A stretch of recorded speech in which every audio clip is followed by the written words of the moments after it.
What's up, everyone? So there's no floating rocks in space. People always like to conflate the two models, like, oh, well, so Earth's flat.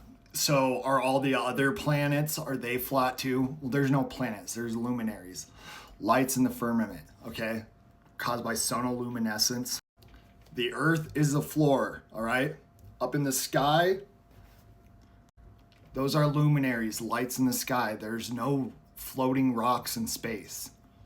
Piece I made of resin, I will show you the dome as seen in our firmament. Here are your stars, nothing more than bubbles, maybe contains gas or not. But only thing is an external light or a torch. There you have on your left the sun, and there you have on your right the moon. Very clearly you can see the yellow sun with daylight and white like in the night. If I turn it in correct angle, there you have your day and night. Do you see it? If I want to make an eclipse, I only have to put the light in a determined way, and the two will combine. Boom! Eclipses. All right, this is a simple way so you can understand how I see the firmament. Now you can come up with your excuses. There you can see two lights. Yellow for the day as sun, white for the night as moon. There you have it.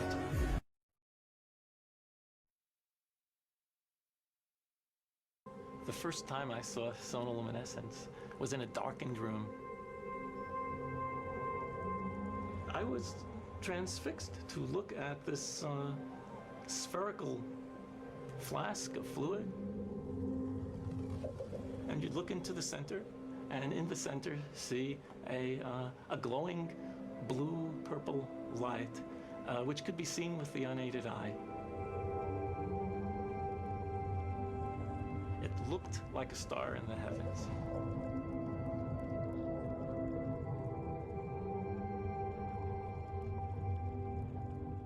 Seth Putterman called it the star in a jar, a tiny spot of bright light contained in a flask of liquid.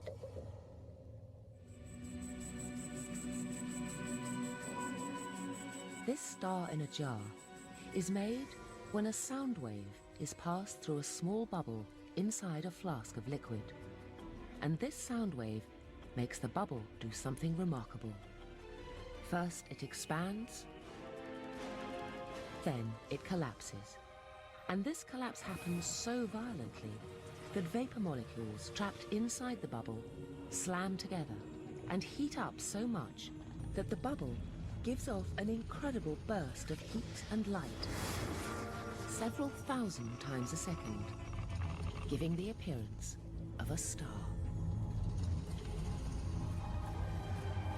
Because God is electrical, which is why they try to lie to you about gravity and fusion nonsense. Because it's nonsense. The universe is electrical, attraction and repulsion. To move matter. It's how we move.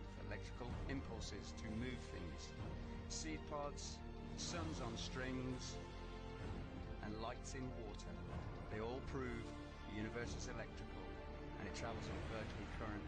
And when two opposing fields meet, two opposing fingers rotate in the same direction, both clockwise, you will get an Ouroboros torus sphere, which when collapsed and reanimated gives off light. The forcing of sound through a liquid will create a cavity, which is where the word cavitation comes from. Energy moves matter, and so the energy, when two Berkeley currents are forced together, create an Ouroboros torus of energy in